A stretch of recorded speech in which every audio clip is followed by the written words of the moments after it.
Oh, hi there.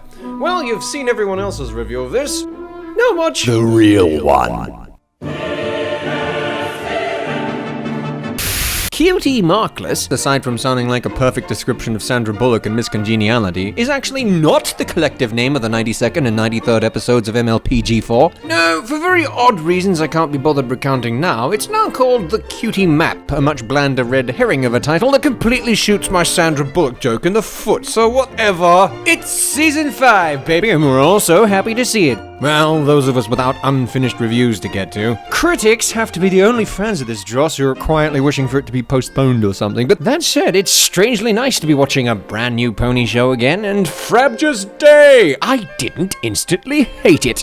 Oh yes, this is a good episode, and you should feel, well, relieved at least when watching it. However, just before you go cracking open the fireworks there, Sally, decent enough a retelling of a timeless narrative this episode may be, it isn't perfect. I mean, it's pretty good, and we'll get to that, but let us first count the balls our crusty jugglers managed to drop, shall we? Or to put it another way, things I don't like about the not having of the Cutie Marks episode of the Pony for My Little Pony. Fim. Number 5. All aboard the lazy train! Hello, Ponyville, and greetings yet again to our fine, friendly fillies, currently collected in the halls of the world's most indecorous building, but never mind that, because once the inexplicable castle tree decides for itself how to punk the heroes this week, it's time for a rail trip. On a spooky train to a terminus without a station, or even a water tower, apparently. How far from civilization are we? You can really tell I'm reaching, can't you? Number 4! All alicorns are princesses! And I know you're all like, huh, what? But in what, hilariously, marks the first time in 2 years since another adult has noticed that the purple one has wings, the antagonist immediately assumes Twilight Sparkle to be royalty, instantly removing all doubt that every single background alicorn thus far seen is nothing more than an animation error. I mean, they can't all be princesses too, can they? Although I suppose they could be pegicorns. Yeah. What? Oh, come on, you know. Pegicorn? A Pegasus unicorn cross? No, an alicorn is more than just a horny horse with wings, you know. Oh, but you all forget about the Earth Pony component, don't you? Earth Pony Master Race! For your information, there are also probably Earthicorns and Pegasurts, which, if nothing else, makes sense of the cake's completely wholesome genealogy. Number 3. What the F is a cutie mark? It might seem like an odd question to ask now of all times. We've been chewing on it since the 1980s, but it's kind of germane to this week's story, and it might surprise you to realize that, to the best of my knowledge, not once have we ever actually been told what a cutie mark factually is. A cutie mark is a representation of a pony's unique talents and skills. Oh, pretty please, with sugar on top. Putting aside for now the bizarre fact that this episode would have us believe that the theft of that representation is the same as removal of the talent itself, I thought equestrian ponies had 2 cutie marks. One for each flank. But then we see an uncutie marking and it only takes it from one side? Is this a mistake? Did it only take half the talent? Oh, so I suppose it is just a symbol, and this is a symbolic representation of the removal of an internal talent or skill, which counts for both flanks. But after your talent is removed, and you get the symbol back, then you get your talent back too? Oh, so they're linked? As in they are the same thing? Well then what are these symbols apparently suppressing if your talent is purportedly no longer a part of you? To say nothing of what transpires if you happen to swap marks with someone and suddenly somehow you are terrible at the talent you just acquired.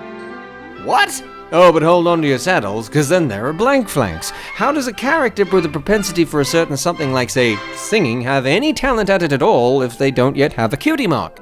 Now, I know. You think to yourself, what you talking about, Anthony? This is a kid's show with the talents and pubescent humiliation analogy. And sure, that's all lime and candy buzz. Don't worry, I'm just giving you something to think about the next time you're being moralized at by a bunch of forgetful silly billies.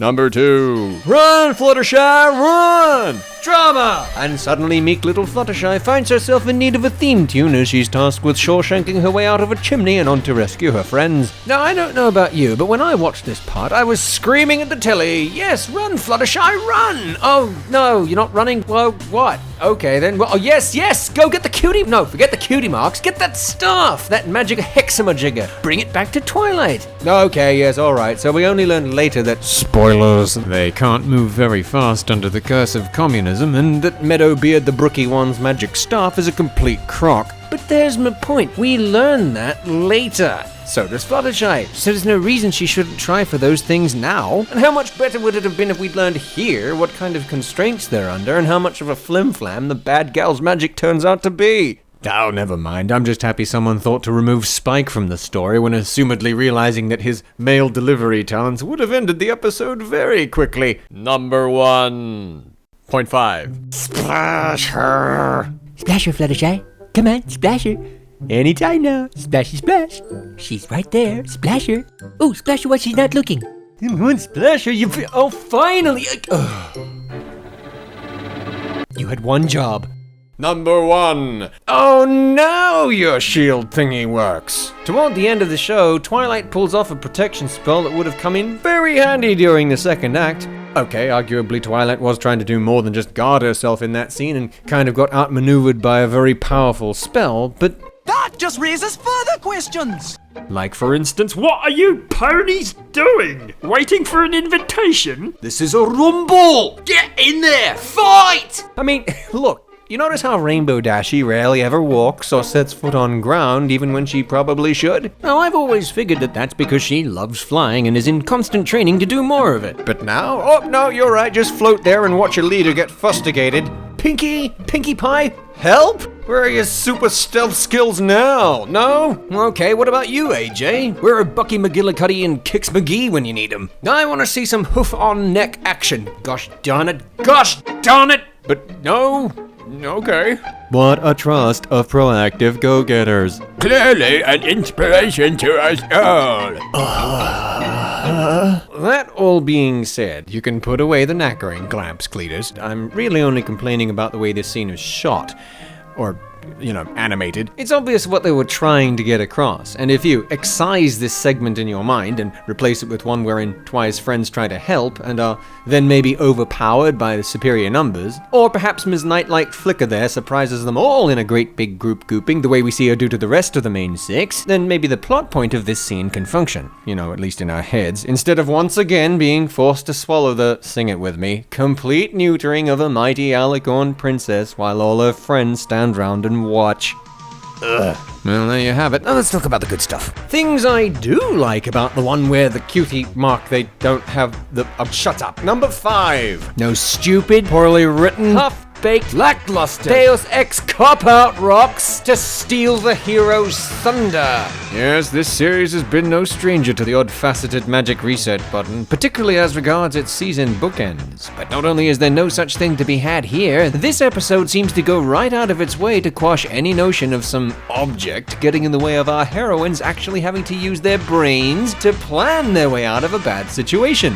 Good heavens, fake Kimi Sparkle Satan Quill, it looks like someone actually listened to you. Scumps, leading us to the splendid spectacle of resolution to carefully crafted setups facilitated by intimate understanding of the characters, Moneypenny, steering us directly into number 4. Fluttershy does a thing. At some point in this episode, the yeller one is believably forced into an interesting pinch where it seems she might just be the only living statue convincing enough to effectively fool the villains, yielding us the sheer joy of witnessing a payoff to a setup predicated on the miracle of turning Fluttershy's character into a plot point.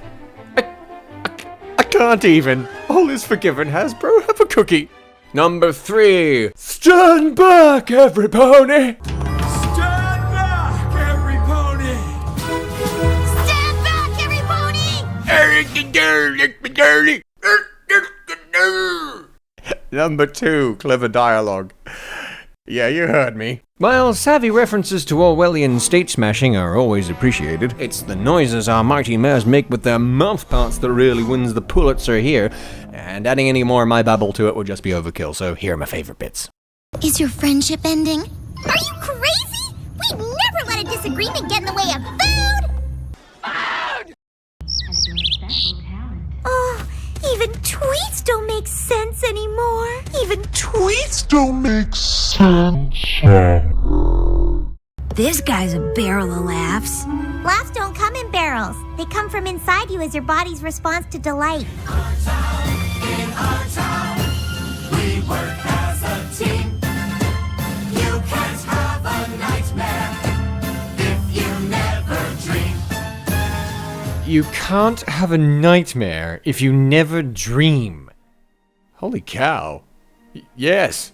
Yes! And that last one is also part of a song to which I don't wish rude things would happen. Oh, and speaking of rude things, number 1. Pinka frickin' Mina Diddly Diane Apple Bally Pie. Wanted on 8 counts of Grand Theft episode, Pinkie doesn't just steal the show, she dopes it up, abducts it, smuggles it across the border, and starts her own plantation to sell it back to us at a markup. Every single line of hers is solid gold, but that's just a start. Written deeply in character to play off the villains, Pinkie doesn't buy their cult shenanigans for a second. The Queen of Smiles and elemental embodiment of mirth seems to take some sinful glee in dismissing what she instantly recognizes as a town full of people wearing fake grins, which must rub her the wrong way to no end. She doesn't trust them, and neither do we, making this face the most priceless thing I've seen since PonyCon.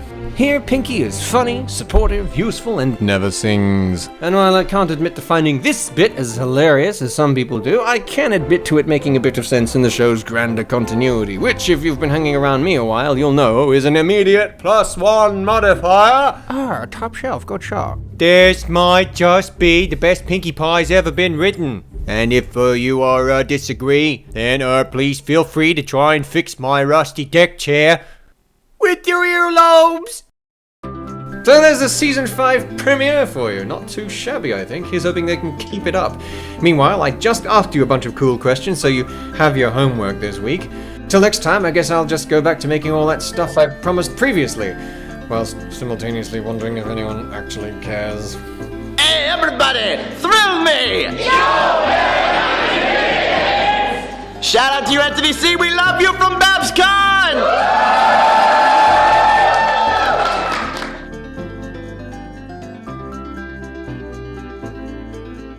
Unsubscribe.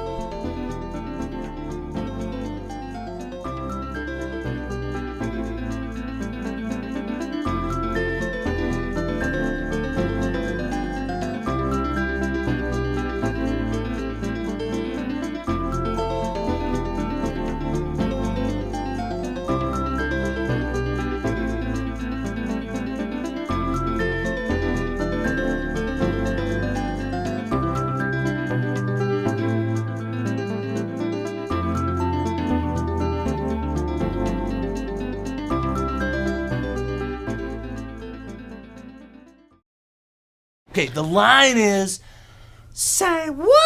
Say what? Say what? Say what? Say Say what? what? Say what?